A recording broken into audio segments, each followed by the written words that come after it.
Assalamualaikum warahmatullahi wabarakatuh. Salam sejahtera. Selamat berjumpa kembali dalam channel Rudiansa.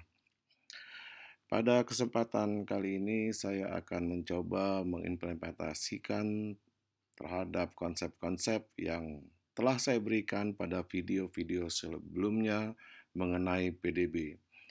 Dan pada kesempatan kali ini saya akan mencoba mengimplementasikan bagaimana arah pertumbuhan ekonomi Indonesia pada kuartal ketiga dan keempat. Eh, Baik, kita lanjut. Pertama bahwa pada saat ini hampir semua negara ya sudah mengalami masalah pandemik dan dampaknya sangat luas ke berbagai aspek kehidupan masyarakat khususnya dalam bidang ekonomi. Beberapa negara besar, terutama Amerika, Inggris, Italia, Prancis, Singapura, Korea, sudah mengalami resesi. Apa itu resesi? Yaitu pertumbuhan ekonomi secara year on year, ya, selama 2 kuartal berturut-turut mengalami kontraksi atau mengalami pertumbuhan negatif.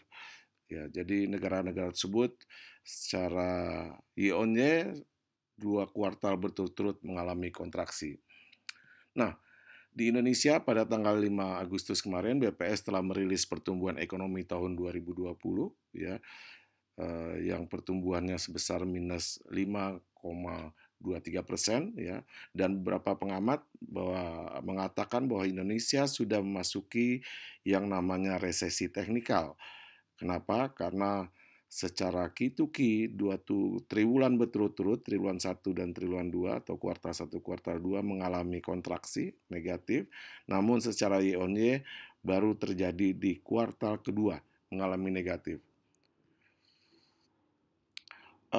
Dalam analisis selanjutnya saya akan mempertimbangkan ya kondisi-kondisi yang mendukung kenapa pertumbuhan ekonomi secara kuartalan mengalami kontraksi atau negatif. Ini sangat penting ya untuk melihat bagaimana uh, kondisi perekonomian secara umum. Nah, berikutnya saya akan mencoba pertama-tama melihat bagaimana pertumbuhan ekonomi Indonesia pada kuartal kedua. Ini angka yang baru dirilis oleh BPS kemarin ya. Jadi secara year on year Indonesia mengalami kontraksi sebesar 5,32% dan secara Q2Q mengalami kontraksi sebesar 4,19%.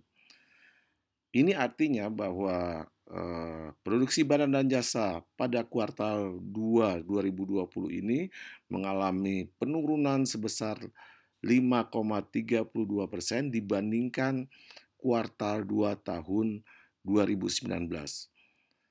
Sedangkan dibandingkan kuartal 1 2020 mengalami kontraksi sebesar 4,19.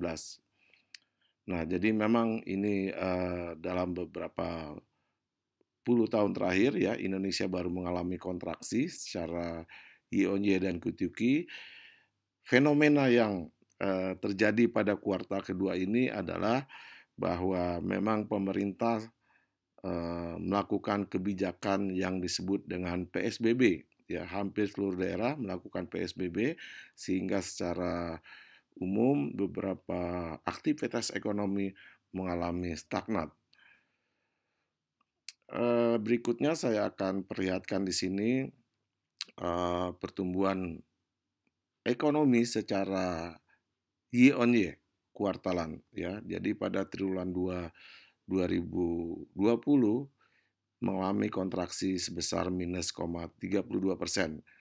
Sedangkan di triwulan 1 2020 mengalami masih tumbuh sebesar positif 2,97%. Berikutnya adalah kita akan mencoba mengamati bagaimana kondisi kuartal 2 ini terhadap PDB lapangan usaha. Jadi pada kuartal kedua ini akibat PSBB, aktivitas ekonomi yang sangat besar dampaknya ya terdampak adalah kegiatan transportasi, akomodasi, restoran, dan jasa lainnya, ya. Nah, 4 kegiatan ini sangat besar dampaknya. Nah, kalau kita lihat dari grafik ini, yang warna biru itu memperlihatkan pertumbuhan year on year pada kuartal kedua tahun 2020, sedangkan yang warna orange itu memperlihatkan pertumbuhan year on year kuartal kedua tahun 2019. Nah, kita perhatikan saja yang biru, ya, ini yang terjadi di kuartal kedua 2020. Bisa kita lihat di sini, sektor transportasi itu sangat dalam sekali turunnya sebesar minus 30,34%. Kemudian sektor akomodasi minus 22,02%, jasa lainnya minus 12, kemudian jasa perusahaan minus 12,09. Hampir semua sektor, ya, ini mengalami kontraksi kecuali sektor infokom, informasi komunikasi, masih tumbuh positif sebesar 10,88, ya. Sektor pertanian masih tumbuh sebesar 2,19, ya. Kemudian air juga masih tumbuh sebesar 4,56. Nah, ini kondisi eh, ekonomi Indonesia di kuartal 2 2020, ya, secara year on year. Artinya dibandingkan dengan triwulan 2 2019. Nah, bagaimana secara Q2Q? Artinya ini dibandingkan dengan triwulan 1 2020. Hampir sama polanya dengan year on year, bahwa hampir semua aktivitas mengalami kontraksi, ya. Yang terbesar adalah transportasi, akomodasi, ya, jasa lainnya, dan jasa perusahaan. Namun ada 3 sektor yang mengalami pertumbuhan positif, yaitu pertanian, industri, dan air, ya. Jadi secara Q2Q pun, ya, bahwa Indonesia mengalami kontraksi sebesar minus 4,19%. Bagaimana sekarang kalau kita lihat menurut PDB pengeluaran ekonomi Indonesia di triwulan 2, ya. Jadi untuk PDB pengeluaran seluruh komponen mengalami kontraksi, ya. Dan komponen yang terbesar mengalami kontraksi adalah import sebesar minus 11,66%, dan eh, ekspor sebesar 11,66, dan impor sebesar 16,96%, ya.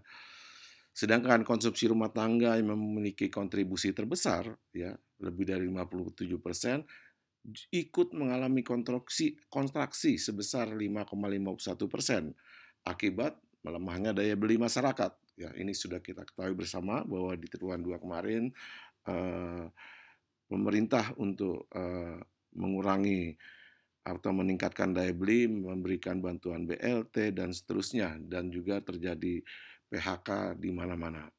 Nah, kalau kita lihat grafik year on year menurut pengeluaran, ya, di sini lihat yang warna biru itu kuartal kedua tahun 2019, semuanya mengalami kontraksi. Yang tertinggi adalah import 16,96, kemudian ekspor minus 11,66, ya. Sedangkan PMTB investasi mengalami kontraksi minus 8,61, ya. Nah, kalau kita lihat menurut Q2Q, artinya dibandingkan triwulan 1 2020, ya, semua komponen mengalami negatif kecuali konsumsi pemerintah. Jadi memang konsumsi pemerintah ini pada triwulan 2 pemerintah melakukan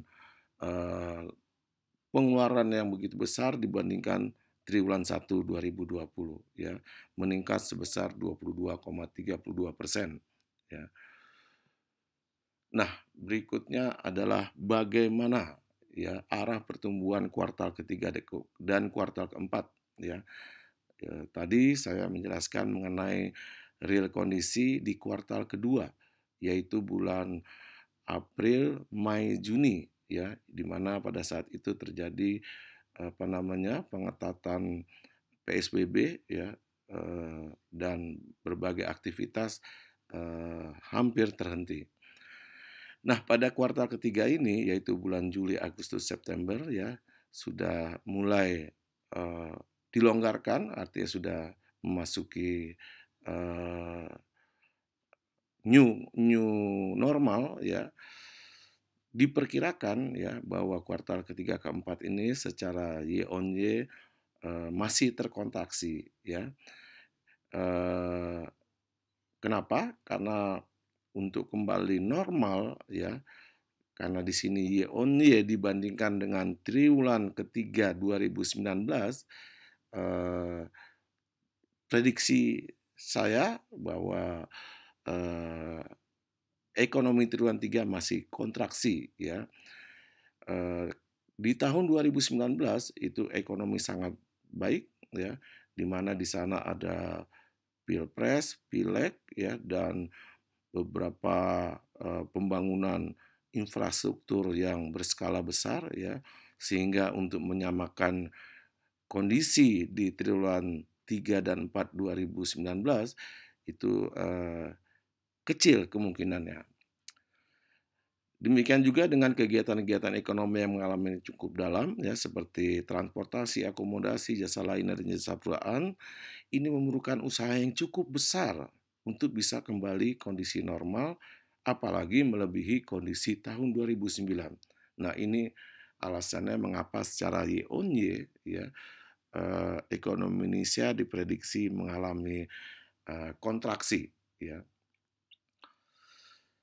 Akibatnya, jika pertumbuhan ekonomi kuartal 3 dan keempat 2020 mengalami kontraksi, Indonesia akan memasuki periode resesi karena dua kali berturut-turut pertumbuhan year on year mengalami pertumbuhan negatif ya. Dan pertumbuhan ekonomi Indonesia selama tahun 2020 akan menjadi negatif ya. Sekarang bagaimana pertumbuhan Q2Q ya. Jadi arah pertumbuhan Q2Q ini diprediksi, positif ya. Kenapa? Karena, eee, triwulan 3 ini kita ketahui bahwa sudah ada pelonggaran ya, dan, sudah lebih baik dibandingkan pada kuartal kedua 2020 ya. Jadi untuk Q2Q diprediksi, pertumbuhan kita masih positif karena sudah ada perbaikan-perbaikan dibandingkan, triwulan 2 2020 ya. Nah, sekarang bagaimana pertumbuhan C2C? Kita ketahui bahwa pertumbuhan kumulatif satu semester 2020 ya, kuartal 1 dan kuartal 2 itu mengalami kontraksi sebesar 1,26%. Untuk tumbuh positif dalam tahun 2020, maka semester 2 harus tumbuh positif ya.